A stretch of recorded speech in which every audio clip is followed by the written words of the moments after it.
Hello everyone. Today we are going to be talking about the active and passive voice in English. Now I'm sure you're wondering what voice refers to. Well, when it comes to grammar, voice refers to the relationship of the subject to the action, right? So voice does not have anything to do with your physical or literal voice, no, okay, or speech. It relates to the relationship, or it refers to the relationship of the subject to the action. In other words, it talks or it deals with the expression. How is the subject expressed in the sentence? So there are two ways that the subject can be expressed in a sentence. What are those two ways? We have active voice, which means that the subject performs the action. And then we have the passive voice, which means the subject receives the action. And like I said, voice refers to how they are expressed, right? So these are the two types that we have. Now, many of you will be familiar with the active voice because that is the default. Subject, verb, object. We state the subject first, the verb followed by the object, okay? This is our default in English. This is how we would traditionally construct any sentence, right? But the passive voice is a little different because the passive voice changes the order. The subject takes object position and the object takes subject position, okay? And some changes need to occur with the verb. So let's look at this example here. Batman beats the Joker. We see Batman is the subject, beats is the verb, and the object is the Joker. So let's see it in the passive voice. The Joker is at the start now. We have the verb and then we have the subject. So the question, of course, that we would like to know or we would like to have answered is, why would we need the passive voice? I'm going to get to that shortly. But the active voice is preferred because it is direct, right? It is specific and it is clear. Batman beats the Joker. 4 words. Passive voice. The Joker is beaten by Batman. 6 words, right? So right then and there we see that you can express our ideas in fewer words when we use the active voice, and it is clear what we mean, right? So active voice is generally preferred over passive voice, okay? Now when it comes to verbs, a verb that is intransitive, which means that it does not require a direct object to complete its meaning, those verbs can only be used in the active voice. A verb like sleep, for example, which does not require an object. If I say she sleeps, I can't put that in the passive voice because sleep is an intransitive verb. It does not require a direct object. So that cannot be placed in the passive voice. However, with transitive verbs, which means that the verb requires a direct object to complete its meaning, those can be placed in the passive voice, in the active voice, as well as the passive voice. Of course, the active voice is going to be the default. So we would more say Batman beats the Joker, than to say, we would more say that than the Joker is beaten by Batman. This is going to be our default. So with a transitive verb, we are going to more than likely use the active voice, but that verb can be placed in the passive voice because it requires a direct object, okay? So how do we form the passive voice? Before we get into the uses of the passive voice, let's see how it is formed. So, of course, you would know that the subject and object will switch positions, but what changes occur with the verb? So we need to add the auxiliary verb be, right? and we will use it with the past participle of the main verb.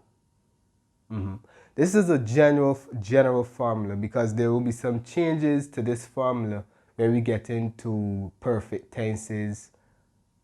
When we get into perfect tenses. But this is a general formula that you can use for now, okay?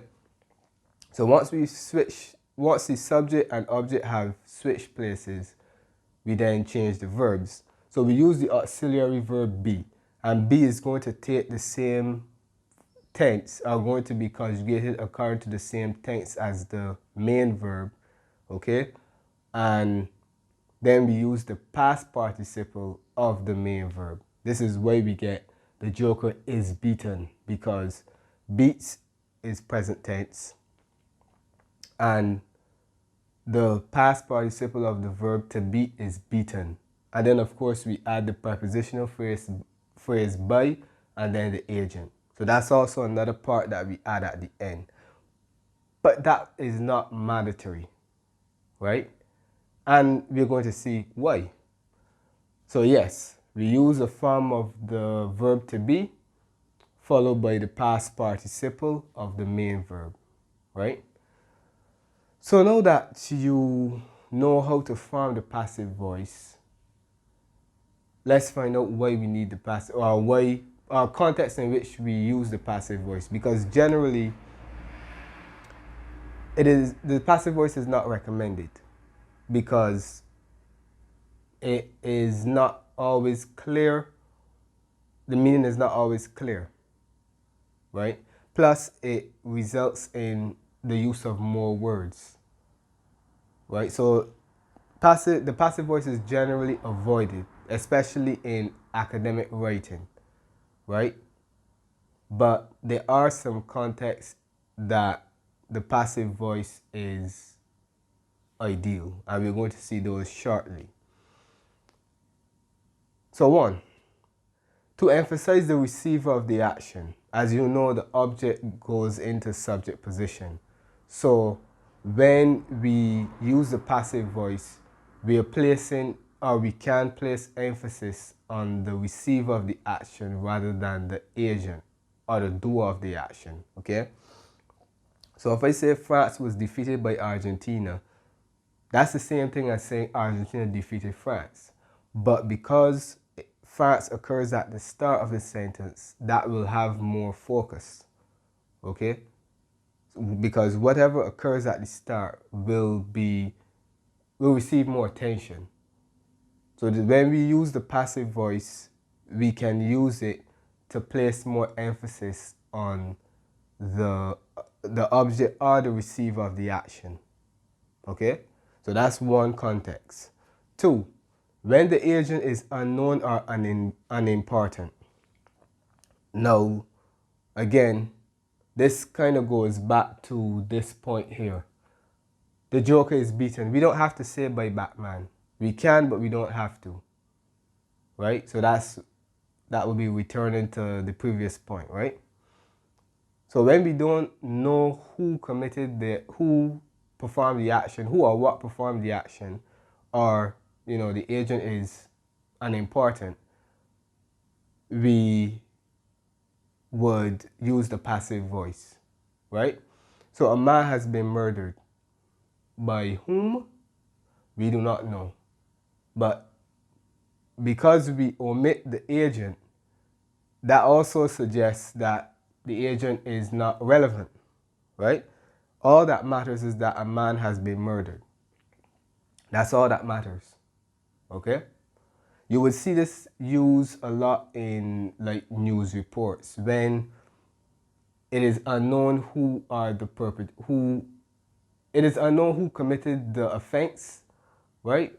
If it is still unknown who are the guilty parties, you would hear the anchor or the journalist say, well, it has been, a man was discovered, etc., right?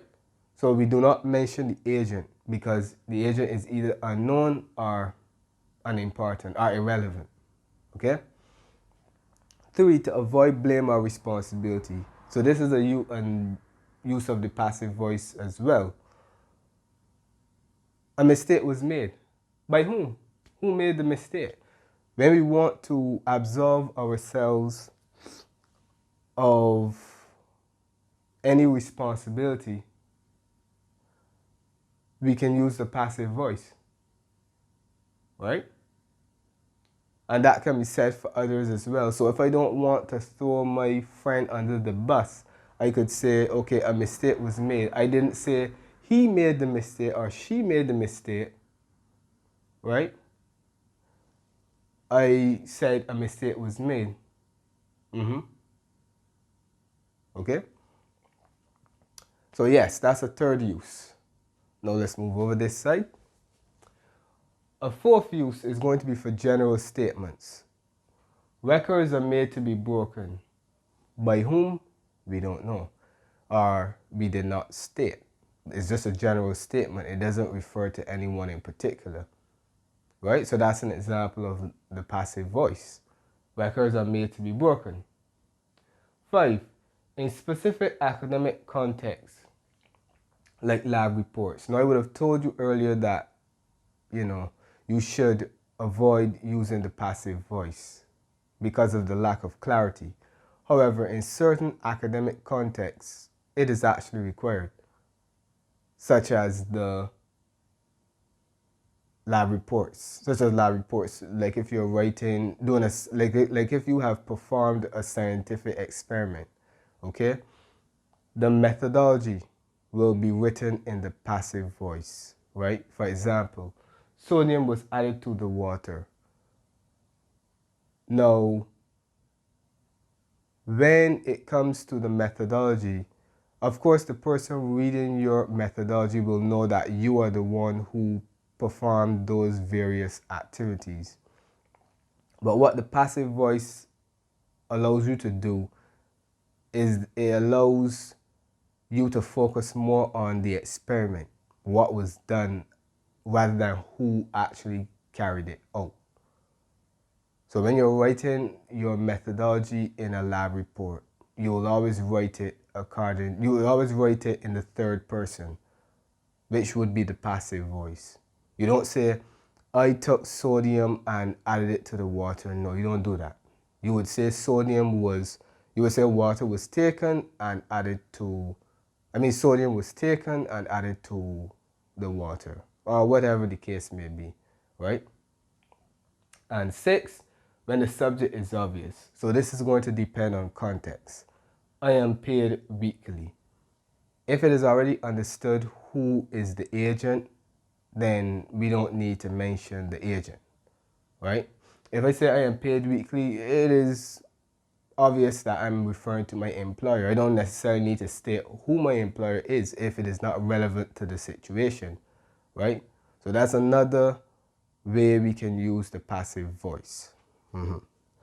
So you would basically see that the passive voice is pretty much used when we don't want to place emphasis on the agent. We want to more focus on the receiver of the action. So that's in essence what the passive voice is used for. But it does have its place. When we are speaking or we are writing, we will more resort to the active voice because it is clear and it is direct. Okay? So this is how we would form the passive voice, and these are contexts in which the passive voice can be utilized. However, now we're actually going to look at the different tenses and how the changes can be made from active to passive. So we move on to the various tenses, and what I'm going to do is that I'm going to show you how the passive voice is formed. I'm going to give you the formula, okay? So let's start with the simple present, okay? It's going to be formed by using the auxiliary verb be in the present tense, of course, depending on the, depending on what is the object, because remember it will agree with the object, right?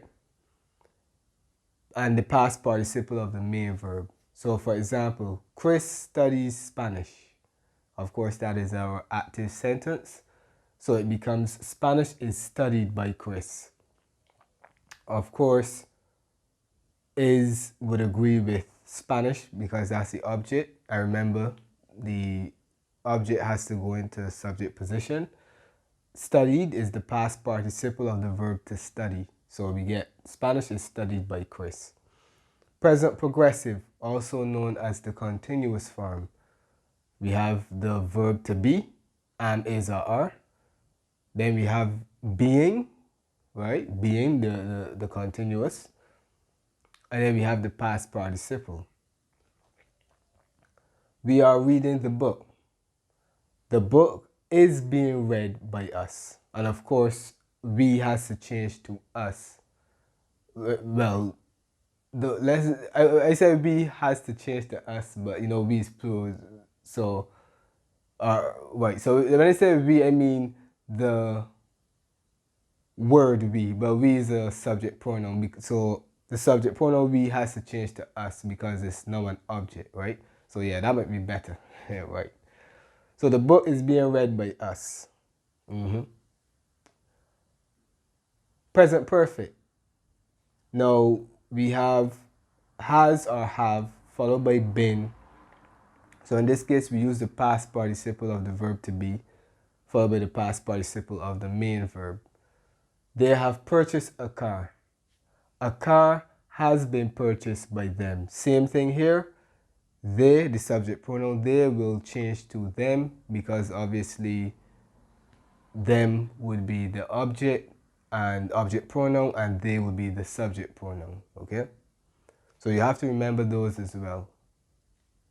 If you have a subject pronoun in the active voice, it must change to an object pronoun in the passive voice, right? So you can't say a car has been purchased by they. No, that would not be grammatically correct, okay?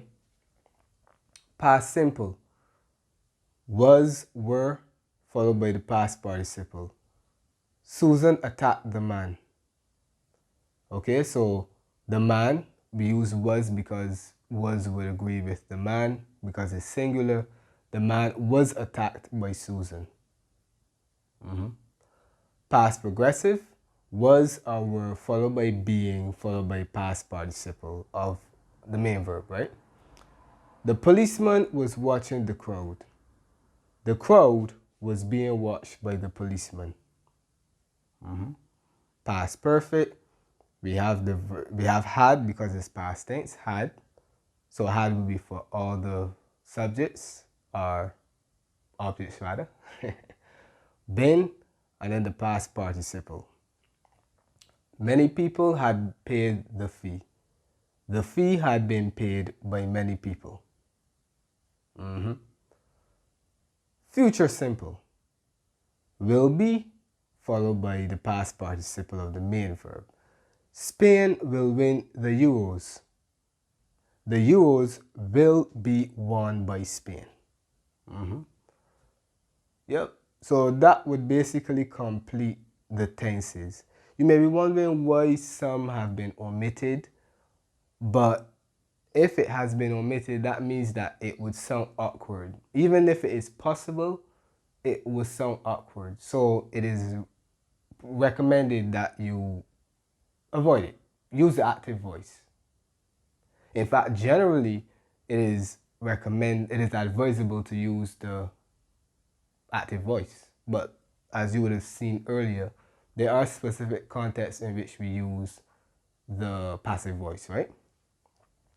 And finally, modal verbs, right? So a modal verb is going to be a verb that is used to express obligation, necessity, permission, you know, elements like those, okay? So they would include verbs like can, should, must, etc., right? So when it comes to modal verbs, we are going to have the modal verb followed by be and then followed by the past participle. For example, I can do it. So it can be done by me. So we have can, that's our modal verb, and that expresses ability. Be, and then we have the past participle of the main verb, which is do, and the past participle of do is going to be done. by me. And of course, subject pronoun I becomes me in the object position, right? Now the example, she should sing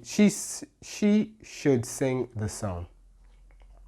The song should be sung by her.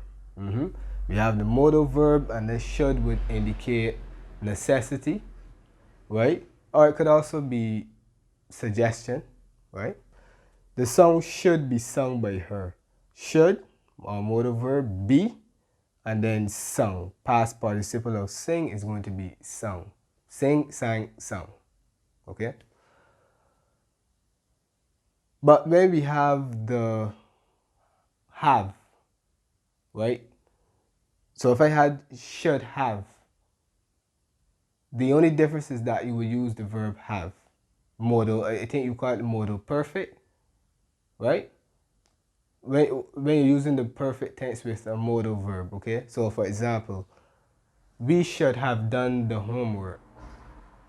Same thing. We have the modal verb followed by have, followed by the past participle, okay? So the homework should have been, no, my bad. Should have, so should is the modal verb. Have been, you need the past participle of the verb to be, been, and then the past participle of the main verb. So the homework should have been done by us. And that would be the passive voice of the active sentence. We should have done the homework. Right? So it's pretty simple. Right? For the most part, you're going to have the verb to be followed by the past participle. Right? It's only for the perfect tenses that you're going to have the verb to have. And the verb to be is going to be either in the past participle, as you would see for the perfect tense, right? And when it comes to the for the past perfect or present perfect, right? You're going to have it in the past participle, right? But if it, no, I'm confusing myself, wait. So the verb to be is going to be in the past participle here for the perfect, right? But in other tenses, it can be used in, it will be used in the progressive, which would be like the progressive form, right? So generally, you would see that this is the formula for the passive voice. So it's not too difficult, right? Yes. So this brings us to the end of this lesson on active and passive voice. I hope that you were able to comprehend everything. Thanks for watching and see you in the next one.